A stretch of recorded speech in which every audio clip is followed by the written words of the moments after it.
Okay, so this problem says a skateboarder shoots off a ramp with a velocity of 6.6 meters per second directed at an angle of 58 degrees above the horizontal. The end of the ramp is 1.2 meters above the ground. Let the x-axis be parallel to the ground, the positive y direction be vertically upward, and take as the origin the point on the ground directly below the top of the ramp.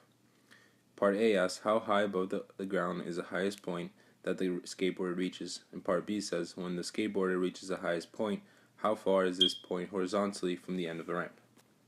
Okay, so we start off by drawing our diagram, and we get that we write our initial velocity of 6.6 meters per second, our angle of 58 degrees, and our height of 1.2 meters, which is the height of the end of the ramp. Then we split it up into x and y components.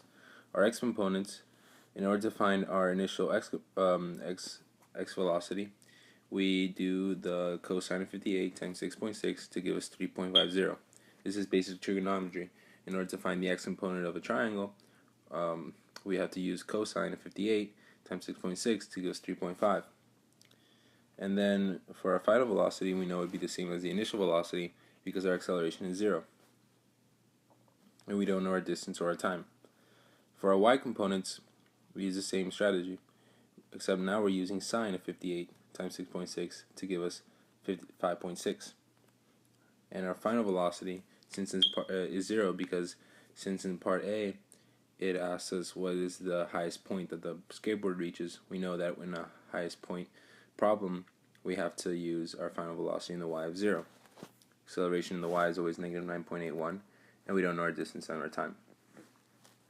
So in order to find part A, we have to use the equation that our final velocity squared equals our initial velocity squared plus 2 times our acceleration times our x, our displacement.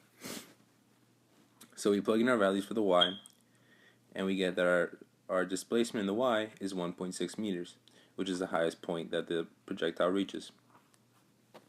For part B, we use the equation that the final velocity equals the initial velocity plus our acceleration times our time. In order to solve for part B, we have to find the time that it took the skateboarder to reach the highest point. For this, we have to use the y components.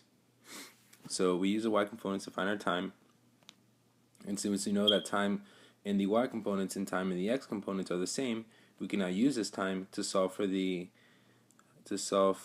horizontal displacement using the x components. So now it gives us an x component of 2.0 meters.